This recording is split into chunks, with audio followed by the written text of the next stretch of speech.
শুরু হয়েছে মানুষ মিলা মানুষের অত্যাচার করতেছে বুঝলে টি আল্লাহ এগুলো ধরবো না এগুলো টি বুঝবি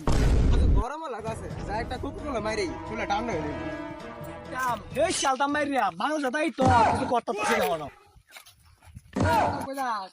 গরম লাগাছে একটা কুকুর হারাম তুই জানোস না হে দুঙ্গা তুই ডাহাত থেকে আন্দোলন করে আইছ আজ তুই কইতাছস গায়রা কোক খাইতে গায়রা ই চাইলে পণ্য খাওয়া হারাম জানোস না এটা আসলে হারাম আর খালি কোক না হারাম না ধরা সব পণ্য খাওয়া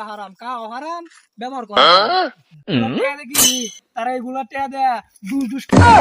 মুসলমান উড়ে অত্যাচার করে আমি তো এগুলো জানতাম না তাহলে অন কি হরণ যা আর উপায় আছে এগুলার পরিবর্তে দেশি পণ্যগুলো ব্যবহার করবি আর এগুলাতে সবাই নিষেধ করে দিবি তুই ঠিক কইছস প্রতিবাদ এবার করা লাগবো নাহলে ওগরে থামানো যেত না আমরা যদি কিনা বাদ দে বাংলাদেশ অগর যে কোম্পানি গুলো আছে সব বন্ধ হয়ে যাবো গা তুই